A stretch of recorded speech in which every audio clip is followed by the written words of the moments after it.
Hello viewers, welcome to my channel electronics ज्ञान। आज के लेक्चर में हम देखेंगे कि नेगेटिव फीडबैक के क्या एडवांटेजेस हैं। तो उसमें हमने बहुत सारे एडवांटेज डिस्कस कर चुकी हूँ मैं अपने लेक्चर्स में। आज हम पढ़ेंगे कि चेंज इन आउटपुट इम्पीडेंस, मतलब नेगेटिव फीडबैक को काम में लेने से आउटपुट इम्पीडेंस में क्या चेंज आता है, वो भी वोल्टेज शंट फीडबैक सर्किट के लिए हम ये चीज़ स्टडी करेंगे। तो जैसा कि आप लोग जानते हो, ये डायग्राम्स मैं आपको समझा चुकी हूँ। टाइप्स ऑफ फीडबैक वाले लेक्चर के अंदर मैंने एक्सप्लेन किया है सर के लिए। बाकी वोल्टेज शंट फीडबैक, इसमें क्या लिया जाता है, वोल्टेज शंट फीडबैक, वोल्टेज ले रहे हैं हम, तो वोल्टेज ले रहे हैं, वोल्टेज इस लोड के पैरेलल में से लेंगे, उसको हम फीडबैक कर रहे हैं इस फीडबैक फैक्टर बीटा अमाउंट से, और यहाँ पे अपन क्या कर रहे हैं, इसको फीड कर रहे हैं इनपुट पे। यहाँ पे लिखा है शंट फीडबैक, यानी इनपुट के कैसे फीड करेंगे हम आउटपुट के पार्ट को, शंट में, पैरेलल में। तो पैरेलल में हमने यहाँ पे फीड किया है। अब यहाँ पे हमने करंट सोर्स हमारा IS है, ये एम्पलीफायर का गेन है A, और बीटा हमारा फीडबैक फ्रैक्शन है, RL लोड है। इसी सर्किट का मैंने यहाँ इक्विवेलेंट सर्किट ड्रॉ किया है, तो हम पूरी वर्किंग इस इक्विवेलेंट सर्किट के थ्रू की मैं आपको एक्सप्लेन करूँगी। जब भी हम आउटपुट इम्पीडेंस कैलकुलेट करते हैं किसी भी फीडबैक सर्किट की, तो उस केस में मैंने आपको मतलब इससे पहले जो लेक्चर था उसमें मैंने आपको बताया था कि आउटपुट इम्पीडेंस के लिए अपन कुछ 3-4 चीज़ें अज्यूम कर लेते हैं। पहली चीज़ हम क्या करते हैं कि करंट सोर्स हो या वोल्टेज सोर्स हो, इसकी वैल्यू को हम क्या बनाते हैं, ज़ीरो बनाते हैं। तो यहाँ मेरा जो करंट सोर्स है, इसकी वैल्यू को मैंने ज़ीरो बना लिया। करंट सोर्स ज़ीरो बनाने का मतलब है मैं इसको यहाँ पे ओपन सर्किट कर सकती हूँ। यहाँ पे IS जीरो है, means this is open circuit. IS current कौन सी होती, इस सोर्स के कारण यहाँ IS होती, तो उसको हमने सबसे पहले क्या ले लिया, ज़ीरो ले लिया। दूसरी चीज़ क्या करते हैं हम आउटपुट इम्पीडेंस निकालने के लिए, लोड को इन्फिनिटी बना लेते हैं। लोड हमारा इन्फिनिटी होता है, मीन्स आउटपुट को हमने क्या छोड़ दिया यहाँ पे, ओपन सर्किट। हम मतलब ऐसे ओपन सर्किट छोड़ दिया, मीन्स RL की वैल्यू क्या है, इन्फिनिटी है। तीसरा हम क्या करते हैं आउटपुट इम्पीडेंस निकालने के लिए, एक वोल्टेज सोर्स V0 अप्लाई करते हैं आउटपुट में। V0 applied at output terminals.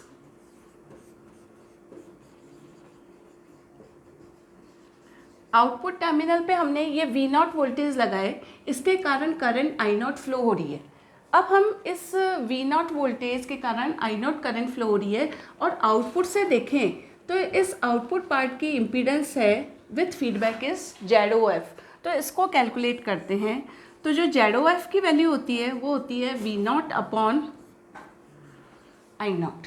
तो हमें ये ZOF निकालना है कि फीडबैक, नेगेटिव फीडबैक को काम में लेने से आउटपुट इम्पीडेंस क्या हो रही है हमारी, विदाउट फीडबैक से कम हो रही है या ज़्यादा हो रही है, क्या चेंजेस आ रहे हैं, वो हमको कैलकुलेट करना है। तो मैं आपको उसका मैथमेटिकल डेरिवेशन बताऊंगी। लेकिन जब भी आप आउटपुट इम्पीडेंस निकालोगे, चाहे कोई सा भी टाइप का फीडबैक सर्किट हो, ये कुछ अज्यूम्शन हमको यहाँ पे करनी होती है।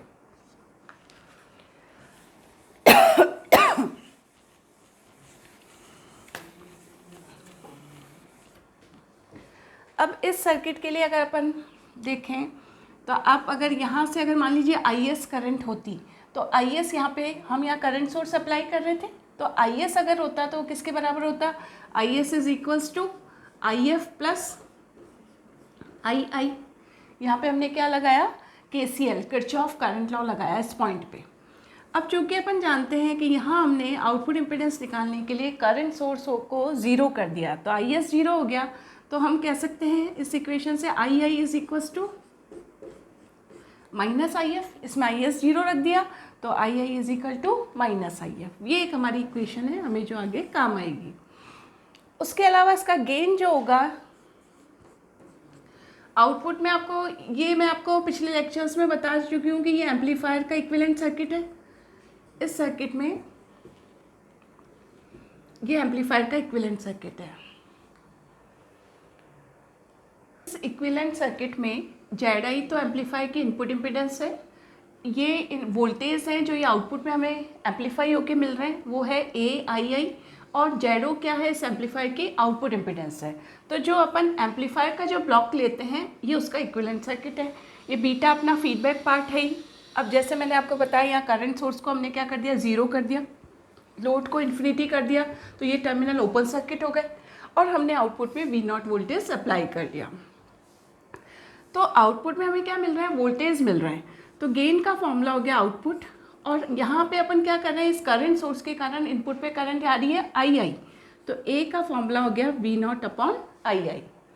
इसी तरह से बीटा फीडबैक फ्रैक्शन, इसकी वैल्यू क्या होगी, आपका क्या है, वोल्टेज शंट फीडबैक, यानी आउटपुट से आप क्या ले रहे हो, वोल्टेज ले रहे हो जो कि आप यहाँ पे फीड कर रहे हो इनपुट पे।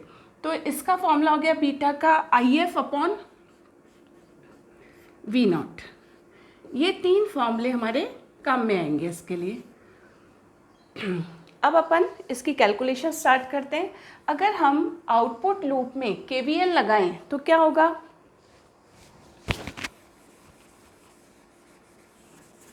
यहाँ हम लिख देती हूँ मैं, IS की वैल्यू कितनी लेके चले हम, IS है 0, ओपन सर्किट है मतलब यहाँ पे करंट 0 है। अब इधर अगर अपन लगाते हैं, सपोज करिए ये पॉजिटिव है, ये नेगेटिव है, करंट का डायरेक्शन I0 अंदर की ओर है, तो ये वाला टर्मिनल पॉजिटिव हो जाएगा, ये वाला टर्मिनल नेगेटिव होगा। करंट जिस पॉइंट से एंटर करती है वो वोल्टेज के लिए पॉजिटिव ले लेते हैं, और ये अपना वोल्टेज सोर्स है। तो अगर अपन इस लूप के अंदर KVL लगाते हैं तो क्या होगा, यहाँ से स्टार्ट करते हैं हम, तो ये हुआ -V0, फिर इधर आगे आए -V0 प्लस I0 Z0 फिर इधर आए तो plus AI is equals to 0। ये आउटपुट लूप में क्या लग गया, अपना KVL लग गया। अब आउटपुट लूप में KVL लगा, अब हम यहाँ देख सकते हैं कि फर्स्ट इक्वेशन से इसको वैसे और सिंप्लीफाई कर लेते हैं, V0 को उधर ले जाते हैं, तो ये हो गया हमारा V0 is equal to I0 Z0 plus AI। अब फर्स्ट इक्वेशन को अगर हम यूज़ लें तो आई की जगह हम लिख सकते हैं -IF, तो ये हम ये वैल्यू यहाँ पे सब्स्टिट्यूट कर देते हैं, I is equals to -IF। तो V0 इज इक्वल्स टू, अब प्लस माइनस माइनस हो जाएगा और इधर आ जाएगा IF। अब आप देख सकते हैं थर्ड इक्वेशन से IF की वैल्यू क्या आएगी, क्रॉस मल्टीप्लाई हो जाएगा ये, तो IF is equals to beta V0। तो ये वैल्यू अगर यहाँ पुट करें हम,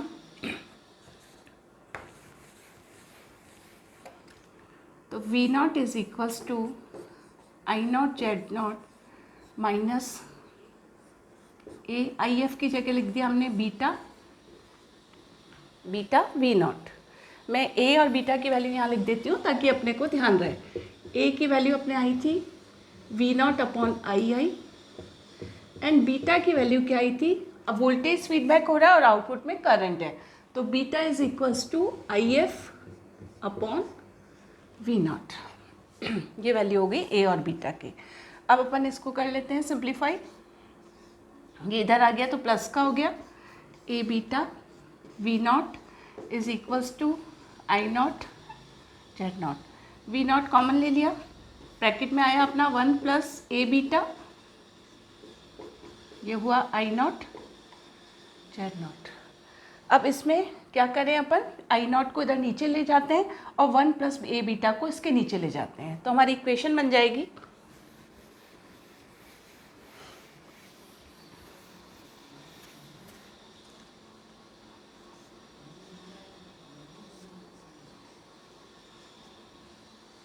Z0 upon 1 plus A beta.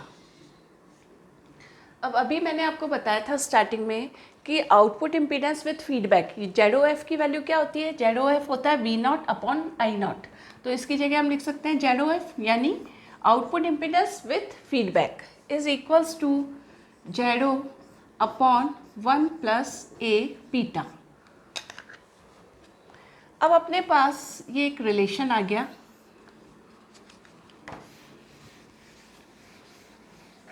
इससे हम ये देख सकते हैं कि जब हमने फीडबैक को यूज़ लिया, ZOF is output impedance with feedback, Z0 is output impedance without feedback, और ये कितने अमाउंट से रिड्यूस हो गया, ZOF 1 plus A beta amount से रिड्यूस हो गया।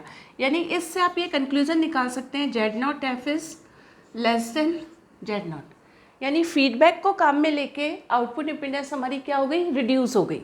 तो हम ये जानते हैं कि किसी भी अच्छे एम्पलीफायर का क्या गुण होता है कि उसकी इनपुट इम्पीडेंस तो हाई होनी चाहिए और आउटपुट इम्पीडेंस लो होनी चाहिए। तो वोल्टेज शंट फीडबैक को काम में लेके जब नेगेटिव फीडबैक काम में ले रहे हैं तो आउटपुट इम्पीडेंस विथ फीडबैक क्या होती है, विदाउट फीडबैक से कम होती है, यानी ZOF is less than Z0। तो ये हमने अब आज के लेक्चर में हमने देखा कि वोल्टेज शंट एम्पलीफायर के अंदर, वोल्टेज शंट फीडबैक एम्पलीफायर के अंदर नेगेटिव फीडबैक काम में लेने से आउटपुट इम्पीडेंस किस तरीके से रिड्यूस होती है। Thank you.